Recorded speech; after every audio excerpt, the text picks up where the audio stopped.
You know that sweet ride you just bought? That shiny metal chariot sitting right there in your drive?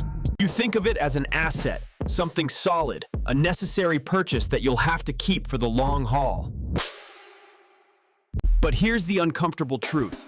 From the second those tires hit the street outside the dealer's door, it starts consuming your cash. This vehicle's not holding value, it's basically an expensive rolling hole where funds vanish. We're not just talking about the monthly note you're paying, we're talking thousands in loss before you hit year 3. It all comes down to depreciation, which is a $10 word for the value drain, and we gon' break down the truth today.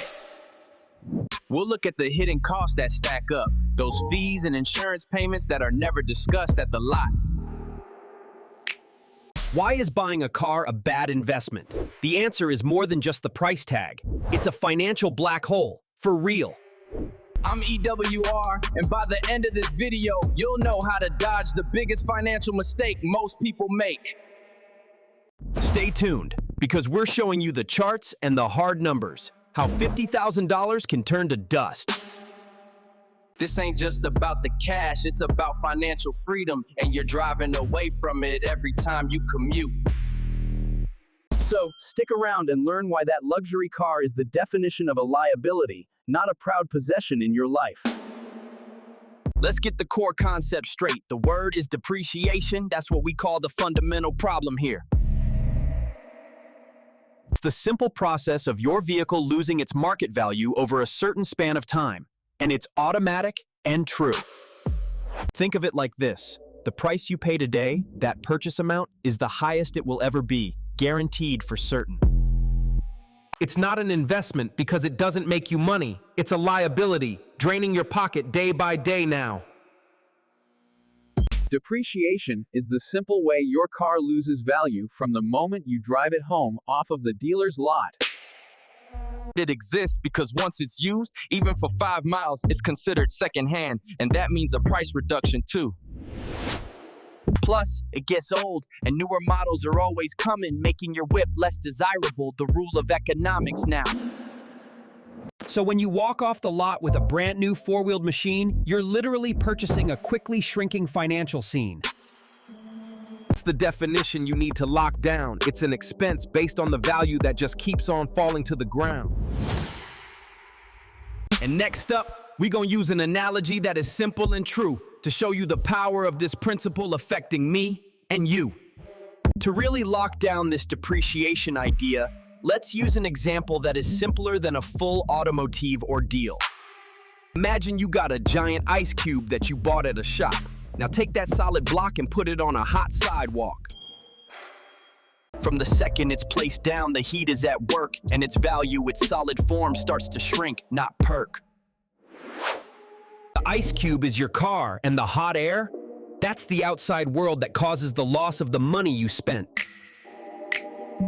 It doesn't matter how careful you are with that ice cube, it will melt. Just like your vehicle's worth, there is no escape. Meet Bob. Bob thought his new sedan would keep its value tight. Bob's value melted like the ice cube in the strong summer light. The passage of time and the miles you put on that thing are the heat sources that cause the value to drop like a heavy sinking. So, remember the rule. A depreciating asset is one where the price is just vanishing, faster than you ever thought possible. It's a perfect mental model to use when you're looking at things that lose money, and this concept is easy to remember. The car is the cube, the street is the clock, and the rate of depreciation is the heat that you just can't stop. It's a liability, remember? And now you can see the clear visual reason why your money is draining away from you now. Now that the mental image is set in your head, we're diving deep into the mechanism, the specifics of what makes it dead. We'll look at the 4 steps of the value loss, the chain of events that is causing you the heavy financial costs. Check it out. So how does it work, this mechanism of value loss? We'll break it down into 4 simple steps, avoiding the financial gloss. Step 1 is the steepest drop, the initial shock. The minute you drive it away, the value just does stop and pop. It loses about 10% of its worth, Just because it's used, not new, that's the nature of vehicles since their birth. Step 2 is the slow, continuous bleed. It's the time and the mileage that are working against your deed, taking value indeed. Every trip to the grocery store, every year on the calendar, chips away at the worth, there is no stopping that sad demeanor. Step 3 is the new tech rolling out. New models coming every year, making your current whip something to doubt. The market doesn't value older features, no matter how good they were. The newer, the faster, the better. The demand is what you incur. And finally, step 4, the physical wear and tear, rust, dents, engine issues, and maintenance costs that bring you to despair. Every mile you drive, the machine gets closer to breaking down, which means the next buyer won't pay the money, putting you in a frown.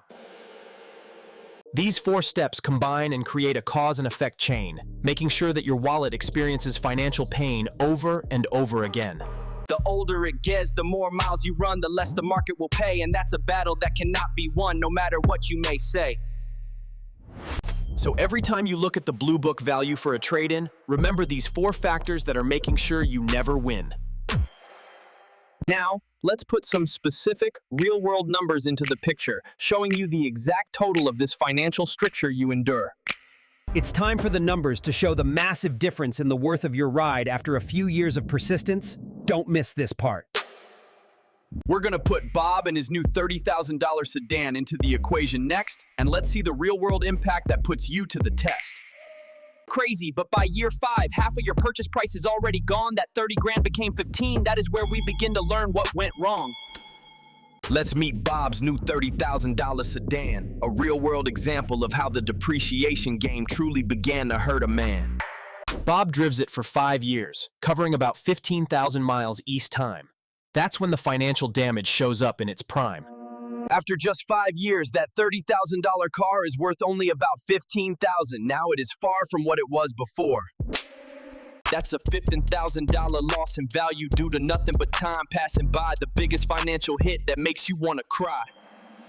But hold up, that's just the depreciation cost. Bob also spent about $7,000 on fuel, maintenance, and fees. So $15,000 lost in value plus $7,000 cash out of his pocket, that's $22,000 that he can't stop it. That's what it cost Bob to own and operate that $30,000 vehicle for just 5 years, and this is the cost in total. How does this connect to your life? This kind of loss happens to everyone who buys new cars. It's just a part of the long ride. It's a 73% total expense. When you factor in the fuel and everything else, that's a massive loss of sense. The depreciation loss is huge, but we haven't even talked about the hidden fees and the serious complications that will bring you to your knees. Next, we'll talk about the complexity layer of car costs, the hidden variables that are often forgotten and are truly lost from sight.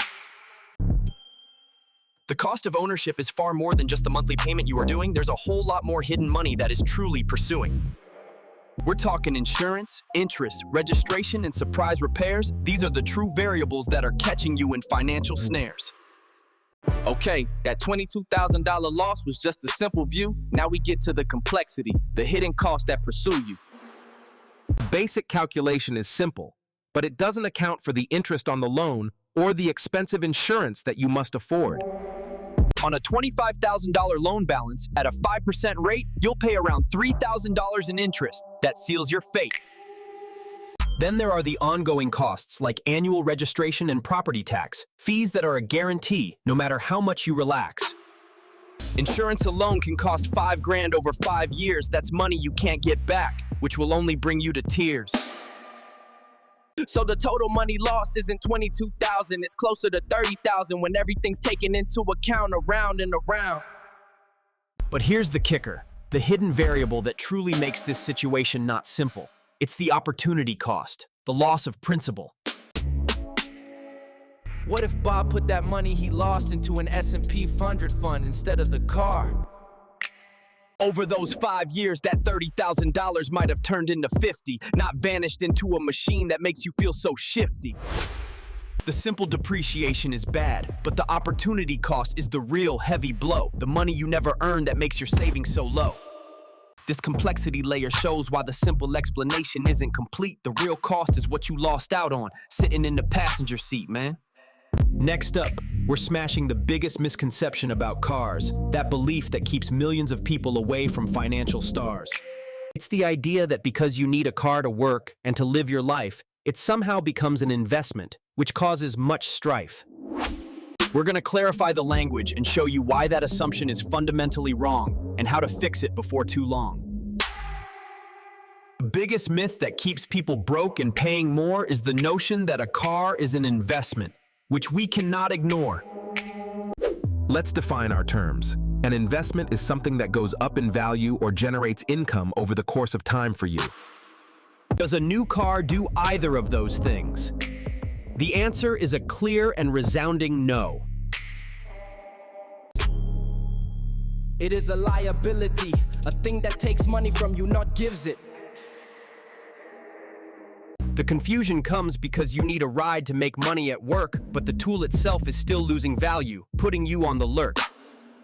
Think of it as a tool, like a laptop you buy to work from your home. It's necessary for income, but its value still declines, we roam. It's a depreciating tool used to make an income, not an asset that appreciates and gives you financial freedom. Come and see the view. Goal with a liability is to minimize the expenditure, to find the cheapest, most efficient way to get your money to endure. When you see your car is just a necessary cost of living, you shift your mindset to saving money. That's what the truth is given. Instead of saying, I need the best investment, you say, I need the most reliable, lowest cost vehicle that will lead me to the right test. This changes the entire buying process, making you look at used over new, because you're minimizing the cost of the tool you need to get you through. So next up, we're going to dive into the optimal buying strategy, the specific age and mileage for the best financial progeny. There's a sweet spot in the depreciation curve where you get the most value for the buck, minimizing the loss and getting out of the financial muck. It's roughly around the 4-year mark and 50,000 miles that we are talking about. This is where the rapid loss is over, without a doubt. This is the moment when the heavy depreciation is over and done, and the car still has plenty of reliable life yet to be won for the long run. Now you know the magic numbers, the sweet spot of the buying zone. This is the true financial strategy that must be known and shown. In the final part, we will talk about the 2 simple rules to follow when you decide to buy your next car and avoid all the financial sorrow. It's the final lesson in the car buying game. 2 solid rules to follow that will bring your finances true fame. Let's go. It's the final part, the 2 simple, golden rules for when you decide to buy your next car and avoid financial fools. Rule number 1. Always buy used, never buy new. Let the first owner take that major depreciation hit for you. You want to enter the market after the car has lost 20 to 30% of its value. That's where the smart money moves. That's where you find the true value. Rule number 2. The 50% rule is the limit you must follow. Your total car value should never exceed half of your annual take-home. Hollow. If your annual income is $50,000, your maximum purchase price should be $25,000. Do not try to find a nice car that's more of a prize. This rule ensures you don't overspend on a depreciating liability, freeing up cash flow to invest in assets for your financial stability. Remember, the car is a tool, a necessary cost, so keep that cost low. That's the ultimate secret the rich people know and always show. So there you had it, the full breakdown of why new cars make you poor. Now you have the knowledge and the rules to settle the score. It's time to stop chasing the status and start chasing your financial goals. Get a dependable used car that won't take control of your soul. Financial success isn't about looking rich, it's about being rich, and that starts with making smart choices, without the big glitch. If you learned something new about how to manage your cash flow, subscribe to the channel for more financial wisdom and to grow.